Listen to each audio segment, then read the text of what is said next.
Good evening. My name is Carolyn Morrison, and I'm with the Office of Foster Care Licensing. I'm here tonight to thank you for your efforts in attending these trainings over the last recent weeks, and to let you know that we've got more planned for you in the future. We'd like very much to know what your thoughts are about the workshops that we've been having and what you would like to see in future workshops. And so we're going to post my email so that you can email me with those messages, or my phone number as well. Or if you're in the habit of just using U.S. mail, there is an address for that as well. And we will be showing that at the end of the show. We are going to be offering a new curriculum in the fall and on through the winter called Pride. And this is a curriculum for foster parents that's been developed by the state of Illinois and the Child Welfare League of America. And we're really excited about that and hope that some of you who are already foster parents would be interested in being part of the in-service training that will go on in the winter with regard to Pride. We want to take this opportunity as well to tell you how much we appreciate the time and energy and the care and nurturance that you give our children. From Governor Locke to Secretary Braddock, Undersecretary Oreskovich, through the organization into the line staff, licensing and placing children in your home every day, you have our heartfelt respect and thanks for being part of Kids Come First. This evening, we're going to be with Victoria Tennant for her second installation on brain development. I think that you probably will enjoy this, and you will get an awful lot of handy tips on how to best serve the children of our state. Again, thank you for being part of this, and let us hear from you. Also, let us hear from you if you want to have a certificate for having attended the offerings over the last few weeks. Thank you very much, and good evening.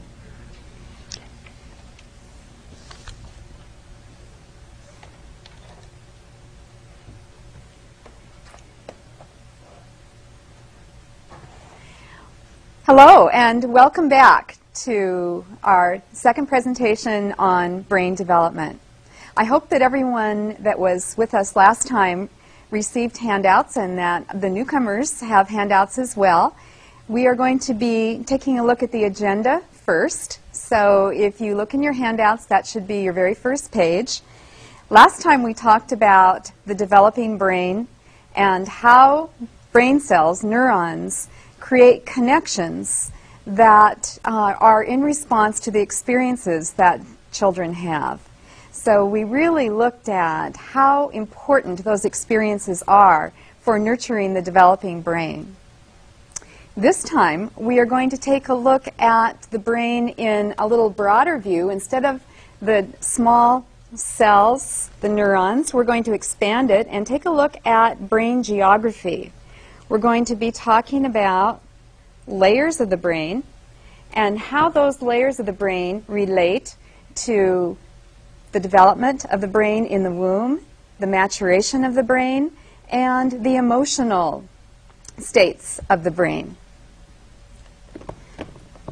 So if you look at your agenda, you'll see our first topic, which is brain maturation. We'll start with brain geography. And then we'll talk about prenatal brain development and a little bit about fetal alcohol syndrome.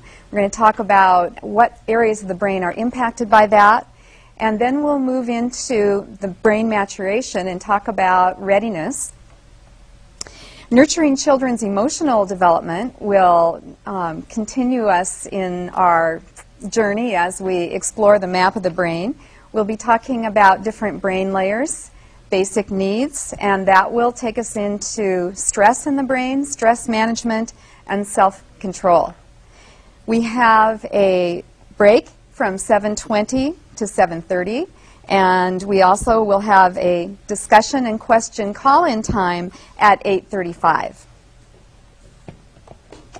So if you take a look in your handouts on page 34, and if you do not have handouts with you, then everything that we're going to be talking about will also be on the screen. So on page 34, you see a map of the brain, and you'll be looking at some brain layers there in front of you. And before I put that up on the screen, I want you to take a look at this diagram here. This is a picture of a brain that's been sliced in half vertically. And when you look at this vertical division of the brain, you can actually see different layers. And these layers all are different chemically, and they have very specialized functions. So the map that you have in front of you on page 34 shows a general overview of this. And we're going to be looking at this brain geography map as we talk about how the brain develops in the womb and how it matures. We're going to first talk about how these little neurons that are starting to form in a developing brain start out in the brainstem and then migrate their way up to the top, most sophisticated layer of the brain. So if you turn to page 34, and we're going to keep coming back to that chart as we go through the evening so that you can reorient yourself to what it is that we will be talking about. But we're going to start with the topic of prenatal neuron growth and migration. Brain development begins soon after conception. 250,000 neurons, remember those are brain cells, are born every minute. Brain cell development slows down after the 20th week, and nearly all neurons are developed by 26 weeks. Once they're developed, they begin to migrate into place, and they also start to grow connections. So in the developing brain, there is a neural tube, which is the spinal cord, and then that will become the brain itself. And so if this is the spinal cord in the womb, there's a little kind of a swelling at the top of the spinal cord. And that swelling is where the new neurons are being born, so to speak. Once those neurons are all developed, then they start a process of cell migration. And this is the part that I think is so fascinating, because what they do is they climb up little sticky ladders made of cells called glial cells. And I'm going to show you some pictures of this in just a moment. Glial cells are support cells that are throughout the brain. They're around all of the neurons. So in the womb, all of these neurons that are in this little swelling at the top of the spinal cord begin to crawl up little sticky ladders to move higher and higher into the brain, because the brain is going to be building itself from the bottom up. So as a neuron crawls over another neuron, it actually picks up all the information that this neuron has and then becomes more sophisticated. So they get information as they crawl up these little ladders and crawl over each other. I'm going to show you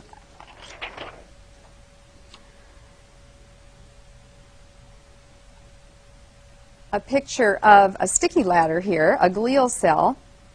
So this is a glial cell that is coating a neuron so that it would allow another neuron to climb up.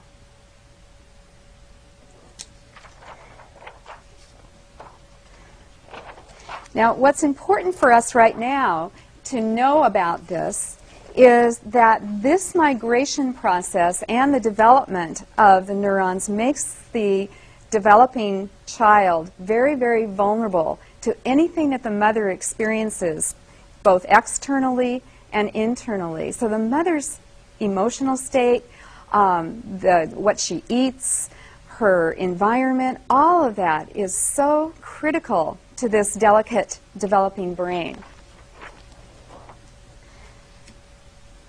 So what we want to make sure that people understand is how important it is for early prenatal care. Regular medical visits, good nutrition, rest and exercise, no nicotine, alcohol, or other drugs. I'm going to come back to that in a moment. And a support system that the mother can rely on are really essential. We're going to talk just a little bit about fetal alcohol syndrome now and how that ties into this developing brain. So if you take a look in your handouts at page 35. You'll see a little bit of information there. As the brain is migrating, as these neurons are migrating in the womb, the sticky ladders that allow the neurons to crawl into place are very susceptible to interference through alcohol. So if a mother is drinking, it can actually destroy these little sticky ladders that are allowing neurons to move up to higher and higher layers in the brain. And it seems to be that the area that is the most vulnerable to alcohol in terms of this neuron migration is the area in the very top layer of the brain, which you saw in your diagram a moment ago, and we're going to continue to revisit that diagram throughout the evening. Right now, the best thing I'd like you to just keep in mind is that this top layer is the most sophisticated part of the brain. It's our thinking cap. It's where our attention regulator is. It's our emotional regulator. It's our ability to plan ahead, etc. And we're going to be looking at those characteristics. So the migration to that area of the brain, the top layer, especially here, the prefrontal lobes, and those of you that were with me last time, we talked about the prefrontal lobes already a little bit when we talked about imagination, because this is the seat of our imagination.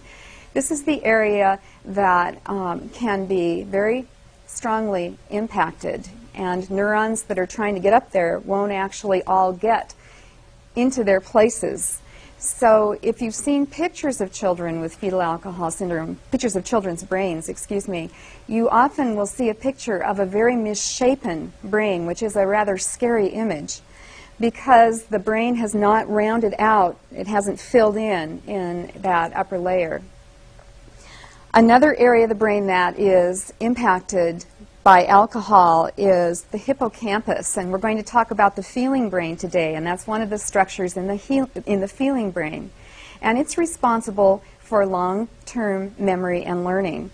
Another area that is impacted is the cerebellum, and last time when we were together we talked about the cerebellum and how the cerebellum is responsible for coordinating movement and also for coordinating thinking.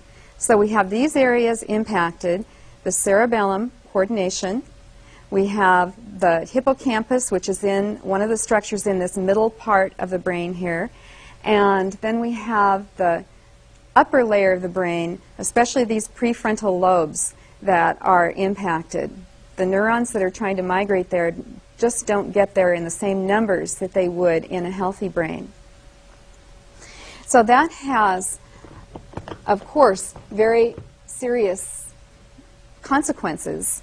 And we're not going to go through a description of fetal alcohol syndrome because that's not my expertise, and many of you already have taken a class on that was offered through this series. But the important thing that I would like to emphasize for us tonight is that if this is the case, and if children either have full-blown fetal alcohol syndrome with the facial features and some of the characteristics that they look for, or if it's milder than that, if it's an effect of alcohol, you can still have a brain that that doesn't have the number of neurons in place that it really needs. We talked last time, however, about how remarkable the brain is in regenerating itself, in growing new pathways. Last time our emphasis was that experience actually helps the neurons that are in the brain make connections and grow pathways and create a network that allows that part of the brain to process effectively. So for children with fetal alcohol syndrome, the experiences that you give them do make a huge difference in how their brain is able to process information. And they're able to actually grow some new pathways, and the neurons that are in existence can fill in the missing areas. That is a long process, and it is not the same as if that child had been born without that impact, but there is a great deal of hope for these children. We had a call-in last time asking about neurofeedback and fetal alcohol syndrome, and I don't know if that person is still in our audience tonight, But neurofeedback, which is a child or an adult watching a screen and watching their brainwave patterns in a particular area of the brain. And with neurofeedback, you literally can exercise how your brain is focusing in specific areas. And this prefrontal lobe area is usually what you work with when you're working with neurofeedback. So as you're exercising, keeping your attention in that particular area of the brain, that child is literally strengthening their pathways and filling in the missing areas. You'll see at the bottom of page 35 a resource. Someone in our call-in audience last time gave a very good resource at the University of Washington, and this is an additional resource in Linwood. Okay. I was just getting a comment about having some email questions that have come in, and I think what we'll do is we're going to hold the questions like we did last time to the end of the evening, and that will be at 8:30. So please continue to email your questions in and jot questions down or comments that you have, and we'll take them all at once. I'm going to bring over here a costume that some of you will recognize because you were with us last time. This is a costume that represents a cell, a brain cell, a neuron. And last time we talked about how when these cells, when these neurons are stimulated, that they connect and they create pathways that allow them to process information. And they also grow through use. So we have this cell that when each time it's stimulated, kind of like exercising your muscles, it grows new branches. These are called dendrites that are responsible for sending information. And it grows new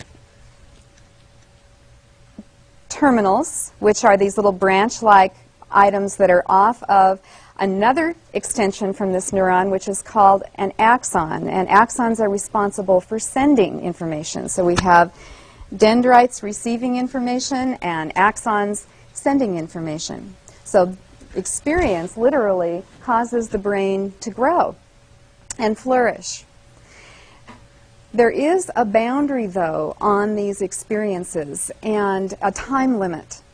And this boundary has to do with this part of the neuron. This is called an axon, and if you are just new to us tonight, you can go back after our workshop and take a look at your packet, and you'll see a diagram and a definition of these parts. And I recommend that you also read what we talked about last time in terms of brain growth. But this area, this axon, which is a sender, has a sausage-like coating on it called myelin. And this coating is actually made out of fat. And it is developmental. In other words, when a young child is born, very little of their brain is myelinated yet. So if you go back to the diagram on page, let's see, I lost the page where your diagram was. So I'm sure you can find it. The diagram we were looking at in terms of the brain map. This is a map of how the brain myelinates in terms of time. And you see a schedule that's printed off to the side here. Now, before we take a look at this myelination schedule, let's talk about why it's important and what difference does it make.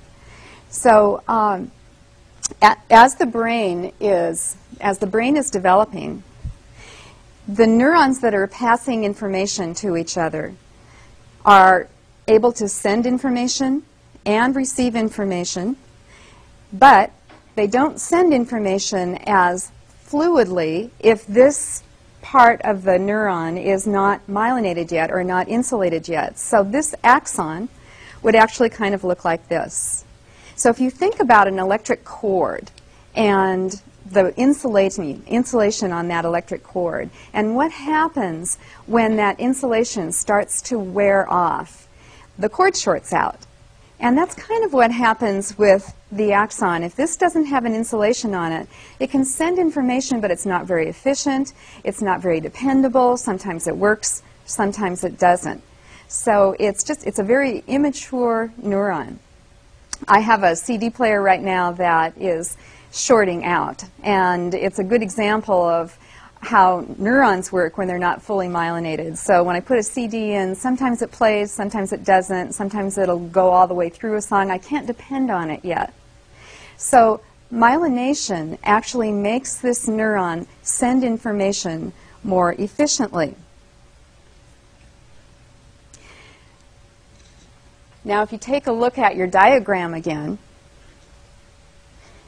this process then of this developing brain, when the young child, when a baby is born, the area of their brain that's called the survival brain, or the brain stem, is pretty much fully myelinated. And these are all the functions that we need to keep us alive. And we're going to go back through these layers when we get to the emotional development of the brain and talk about these much more specifically. But this is the area of a baby's brain that's fully myelinated. The rest of the area is not myelinated yet. So this area works better than any of the other areas of their brain. So if you look in your packet at page 36, if you haven't already turned to that, you'll see the first box that talks about boundaries. And these boundaries are the myelination process, that the brain can only function as well as it's developmentally ready for.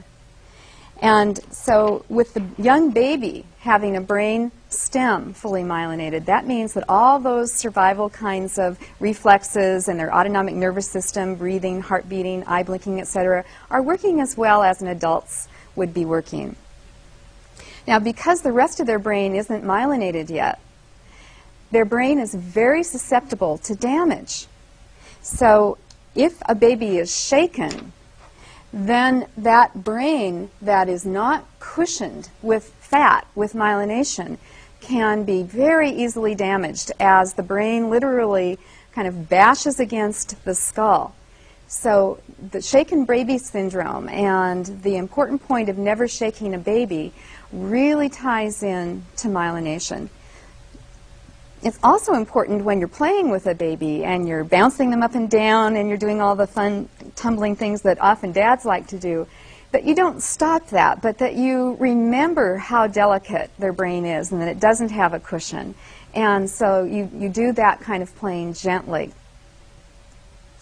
If you take a look at that middle box on page 36, you'll see some other protective factors about this developing brain in terms of myelination. You want to make sure that children get the proper kind and amount of fats and oils because myelination is made out of fat. Nurse, if possible, during the first year if it's your own child, because breast milk contains a fat that is almost identical to the fat in myelin. Now, in terms of diet and getting the right amount of fat, if you think about that myelination schedule that we looked at just a little while ago, and notice that myelination continues into late adolescence, which is actually early 20s, 22, 23. So the very sophisticated part of the brain that we're going to be talking about throughout the night, the prefrontal cortex, is not fully myelinated until late adolescence. So children need the right kind and the right amount of fat throughout their growing years. And a lot of the fat that children have, and we have as adults, is actually not the right kind. So the polyunsaturated fats that you get from eating hamburgers and French fries, etc., is actually a fat that can damage the brain. It can clog the brain. So recommended sources are oils. These are all polyunsaturated fats: flaxseed oil, sesame oil, sunflower, walnut, algae, soybean. Flaxseed oil is a wonderful source. It's really close to the the same type of fat that's used in myelination, and it's pretty tasteless. You can sneak it into drinks and bring it into other food, and make sure that children are getting the right kind of oil through that. Fish and shellfish. Tuna fish is a really good source of the right type of fat and oil for the brain. If you are a dairy drinking family, it's really a good idea to keep your very young children under 2 on whole milk, and then as they're in their early childhood years through 5, to make sure that that milk is still not non-fat and dairy products, but that it's 2%. There's a lot of debate about dairy and how dairy actually matches the same kind of fat that the brain has. But if you're eating dairy, then it's a good idea to make sure that you're staying away from the non-fat for children.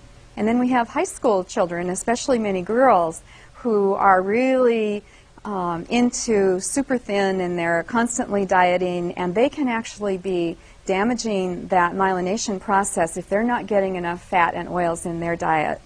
So there are a couple good sources for that if you're interested in going into this further, and they're listed at the bottom of page 36.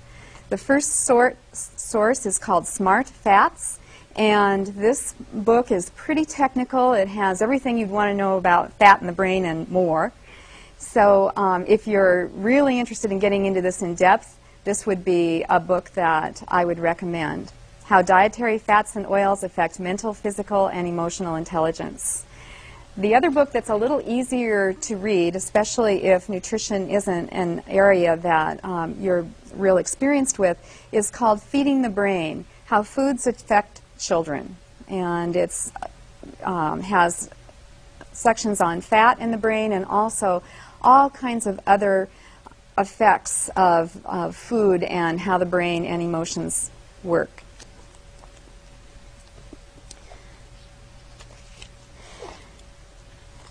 Now, thinking back about this timetable with myelination, this has a lot to do with readiness. And as I shared with those of you that were in the audience last time, my background is an early childhood teacher, so I taught preschool and kindergarten and first grade. And one of the things that was really evident was the huge span of differences in terms of what children were ready for. So I could have a room of 6-year-olds, and there would be literally a 2-year difference. It didn't have anything to do with intelligence. It wasn't connected to the kinds of experiences these children had. It was simply their own unique developmental timetable. This is the effect of myelination, that when the brain is ready to get those neurons working properly, then those neurons will get that myelin sheath, that coating, on the axon.